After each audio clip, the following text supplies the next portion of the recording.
ওং নমো ভগবতে বাসুদেবায়। হরে কৃষ্ণ। আজ বিজয়া একাদশী ব্রত মাহাত্ম্য শ্রবণ করাব। এই একাদশীর নাম বিজয়া একাদশী। 11ই ফাল্গুন 24শে ফেব্রুয়ারি 2025 সোমবার কৃষ্ণ একাদশী বা বিজয়া একাদশীর উপবাস। পরদিন 12ই ফাল্গুন 25শে ফেব্রুয়ারি মঙ্গলবার কৃষ্ণ দ্বাদশী অর্থাৎ একাদশী পারণ সকাল 6টা 1 থেকে সকাল 9টা 53 মধ্যে। যারা আমিষ ভক্ষণ করেন অথচ একাদশী করেন, তারা একাদশীর আগের দিন ও পরের দিন নিরামিষ গ্রহণ করবেন। একাদশীর দিন যারা পারবেন তারা নির্জলা একাদশী করবেন, কিন্তু যারা পারবেন না তারা ফলমূল অথবা আলু, কুমড়ো, কলা, পেঁপে, বাদাম দিয়ে তরকারি প্রসাদ গ্রহণ করবেন। স্কন্দ পুরাণে বিজয়া একাদশী মাহাত্ম্য খুব সুন্দরভাবে বর্ণিত হয়েছে। মহারাজ যুধিষ্ঠির শ্রীকৃষ্ণকে বললেন, হে বাসুদেব, ফাল্গুন মাসের কৃষ্ণপক্ষের একাদশীর মাহাত্ম্য অনুগ্রহ করে আমাকে বলুন। শ্রীকৃষ্ণ বললেন, হে যুধিষ্ঠির, এই একাদশী বিজয়া নামে পরিচিত। এই একাদশী সম্পর্কে এক সময় দেবর্ষি নারদ স্বয়ম্ভু ব্রহ্মাকে জিজ্ঞাসা করেছিলেন।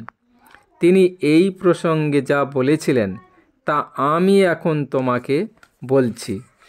এই পবিত্র পাপ বিনাশকারী ব্রত মানুষকে জয় দান করে বলে বিজয়া নামে প্রসিদ্ধ। পুরাকালে শ্রীরামচন্দ্র 14 বছরের জন্য বনে গিয়েছিলেন। সীতা ও লক্ষ্মণের সঙ্গে তিনি পঞ্চবটী বনে বাস করতেন। সেই সময় লঙ্কাপতি রাবণ দেবী সীতাকে হরণ করে। সীতার অনুসন্ধানে রামচন্দ্র চতুর্দিক ভ্রমণ করতে থাকেন। তখন মৃতপ্রায় জটায়ুর সাথে তার সাক্ষাৎ হয়। জটায়ু রাবণের সীতাহরণের সমস্ত বৃত্তান্ত রামচন্দ্রকে জানিয়ে মৃত্যুবরণ করে। এরপর সীতা উদ্ধারের জন্য বানররাজ সুগ্রীবের সাথে তিনি বন্ধুত্ব স্থাপন করেন। ভগবান রামচন্দ্রের কৃপায় হনুমান লঙ্কায় গমন করেন। সেখানে অশোক বনে সীতাদেবীকে দর্শন করে শ্রীরাম প্রদত্ত অঙ্গুরীয় আংটি তাকে অর্পণ করেন। ফিরে এসে রামচন্দ্রের কাছে লঙ্কার সমস্ত ঘটনার কথা ব্যক্ত করেন। হনুমানের কথা শুনে রামচন্দ্র সুগ্রীবের পরামর্শে সমুদ্র তীরে যান। সেই দুস্তর সমুদ্র দেখে তিনি লক্ষ্মণকে বললেন, হে লক্ষ্মণ, কিভাবে এই অগাধ সমুদ্র পার হওয়া যায় তার কোনো উপায় খুঁজে পাচ্ছি না।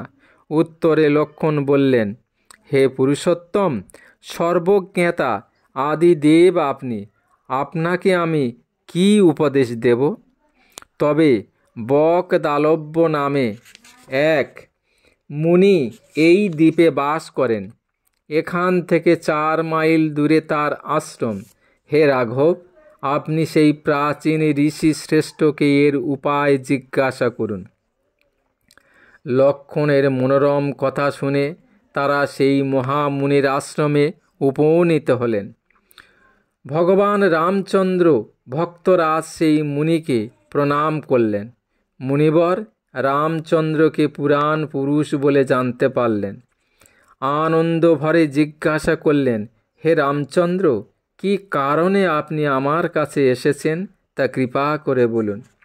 শ্রীরামচন্দ্র বললেন, হে মুনিবর, আপনার কৃপায় সৈন্যসহ আমি এই সমুদ্র তীরে উপস্থিত হয়েছি।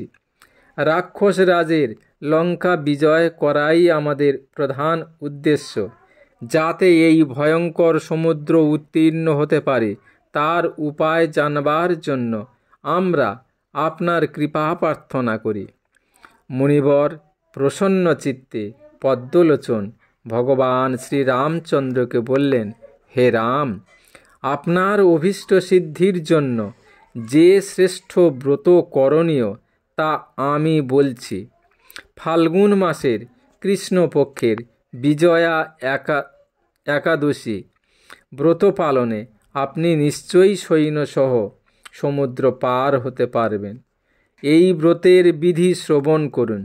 বিজয় লাভের জন্য দশমীর দিন সোনা, রূপা, তামা অথবা মাটির কলস সংগ্রহ করে তাতে জল ও আম পাতা দিয়ে সুগন্ধি চন্দনে সাজিয়ে তার উপর সোনার নারায়ণ মূর্তি স্থাপন করবেন। একাদশীর দিন যথাবিধি প্রাতঃস্নান করে কলসের গলায় মালাচন্দন পরিয়ে উপযুক্ত স্থানে নারকেল ও গুবাক দিয়ে পূজা করবেন। এরপর গন্ধ, পুষ্প, তুলসী, ধূপ, দীপ, নৈবেদ্য ইত্যাদি দিয়ে পরম ভক্তি সহকারে নারায়ণের পূজা করে হরিকথা কীর্তনে সমস্ত দিন যাপন করবেন। রাত্রি জাগরণ করে অখণ্ড ঘি প্রদীপ প্রজ্বলিত রাখবেন।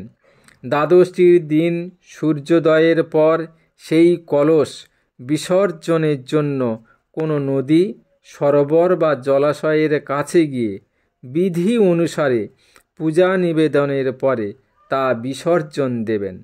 তারপর ওই মূর্তি বেদজ্ঞ ব্রাহ্মণকে দান করবেন। এই ব্রত প্রভাবে নিশ্চয়ই আপনার বিজয় লাভ হবে।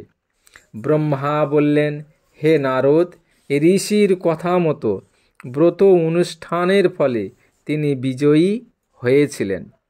সীতা প্রাপ্তি, লঙ্কা জয়, রাবণ বধের মাধ্যমে শ্রীরামচন্দ্র অতুল কীর্তি লাভ করেছিলেন। তাই যথাবিধি যে মানুষ এই ব্রত পালন করবেন তাদের এ জগতে জয়লাভ এবং পরজগতে অক্ষয় সুখ সুনিশ্চিত জানবে। হে যুধিষ্ঠির, এই কারণে বিজয়া একাদশী ব্রত পালন অবশ্য কর্তব্য। এই ব্রত কথার শ্রবণ কীর্তন মাত্রেই বাজপেয় যজ্ঞের ফল লাভ হয়। হরে কৃষ্ণ।